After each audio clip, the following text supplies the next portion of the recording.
We're looking at the detail now, and the National Security Advisor, Brigadier General Nunoo Mensah, retired, says Ghana needs people who can sacrifice and not sit back and complain. The Brigadier General also says the country will not progress if Ghanaians are not disciplined.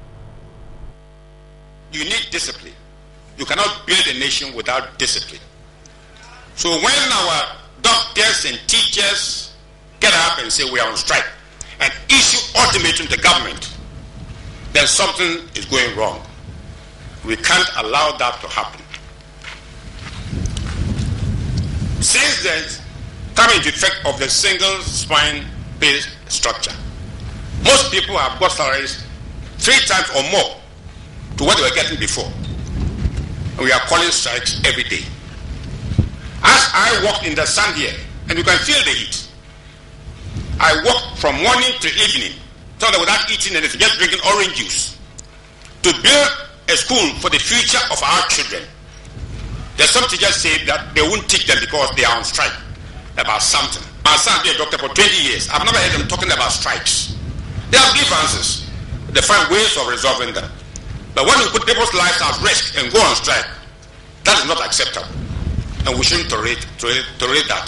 If you don't want the job, Ghana is not a police state. Take your passport and get out of this country. And don't destroy Ghana for us.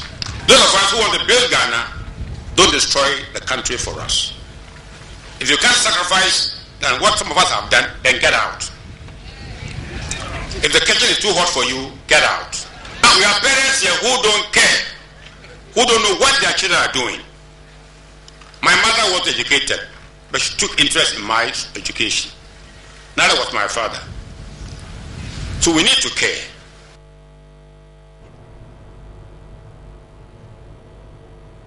Right, so I just heard Brigadier General Nunoo Mensah saying that Ghana needs people who can sacrifice and not sit back and complain.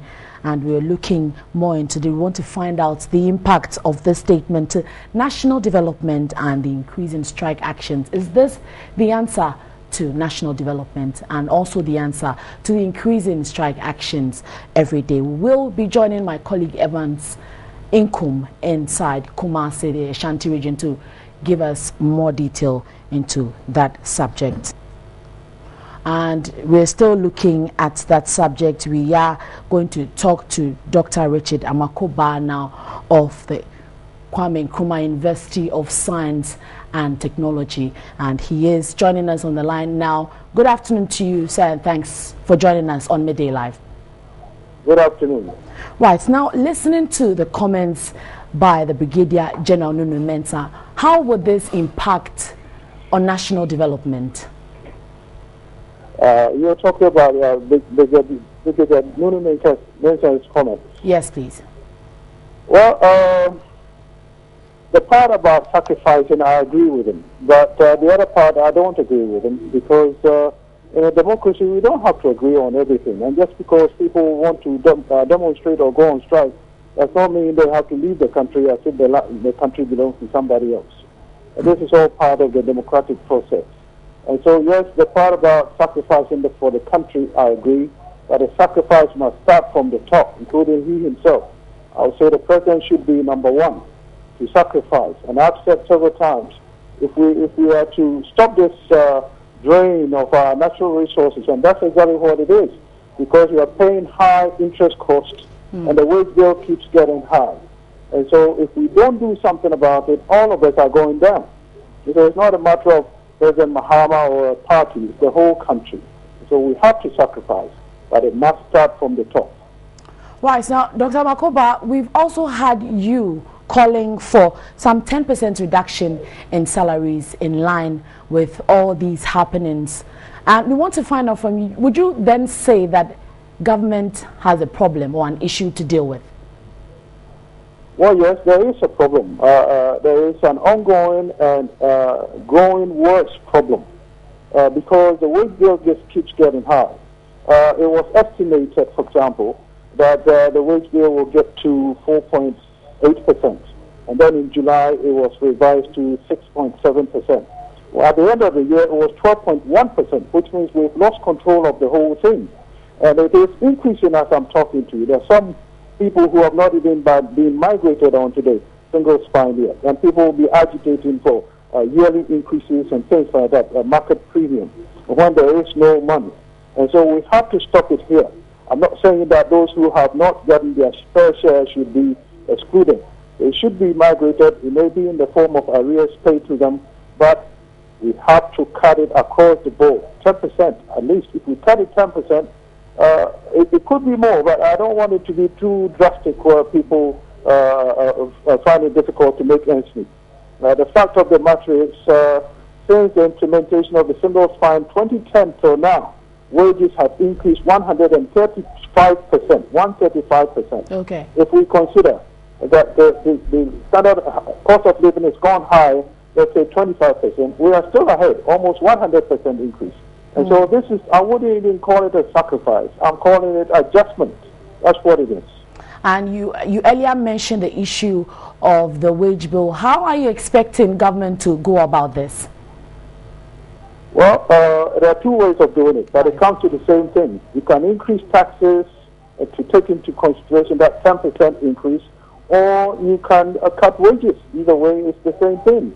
People are going to have see a reduction of their incomes. But it's not as bad as people think. Even if you make 500 cedis a month, it means you'll be making 450 cedis a month. But if we do this and get a handle on the economy, we grow the economy, stop the hemorrhage. That's what it is. If we stop the hemorrhage, it allows us to do adjustment to grow the economy. Later on, we can come back and increase these wages as the circumstances permit. But we cannot continue the way we are going. It won't work. Okay, but let's go back to the comments made by the Brigadier General Nunoo Mensah. We just want to find out from you, do you sense some sort of frustration when it comes to issues of strike now and general national security matters? Well, yes, I do. But of course, he's a military person, and maybe he's gotten used to giving orders to people. But in a democracy, you can't do that. As a matter of fact, this is the time the president is supposed to appeal to people. If I was advising the president, I would get all his ministers and well-wishers too, not just from his party, but across the country, especially some of the opposition members. Brief them, let them know how serious the situation is. Let them fan out across the country and meet with people and talk to people and let them know how bad it is. And then I'm sure Ghanaians are reasonable. They will agree to sacrifice as he's talking about. But you don't start by threatening people that if they don't want to work, they should leave the country. So it is their country too. It's not just his, right? Look, all of us must sacrifice, but it has to start from the top. And if I were President Mahama, I will cut my salary, not even just 10%. I'll cut it more than that because he's the leader. And if he does it, the rest of us must follow suit. So the comments didn't come at an appropriate time? Not at all. Not at all. It came at a very wrong time. Okay. And as a matter of fact, I have to mention this too. This morning, maybe I'm mistaken. This morning I heard on the news that the President Mahama made a statement that Ghanaians are complaining, always complaining. That too is unfortunate because this is the time he's supposed to appeal to them. If they will complain, what do you want them to do? If doctors, for example, have met with the Fair Wages Commission and they didn't get their grievances addressed, if they've gone to court and won the case and it's still not addressed, what else is left to them but strike action? That is the situation, and in a democracy, they have no choice. They've gone to court and won. What else do you want them to do? And so you have to appeal to them, not threaten them. That if they don't work hard, they should not go on strike, and if they don't spoil the country for us, as if the country belongs to some of us. It's all of ours. When you don't agree, you have to convince them to agree with their position. Well, thank you so much, Dr. Richard Amakoba with the Kwame Nkrumah University of Science and Technology, giving us your views on the impact of the National Security Advisor, Brigadier General Nunoo Mensah's statement as right here on Midday Live.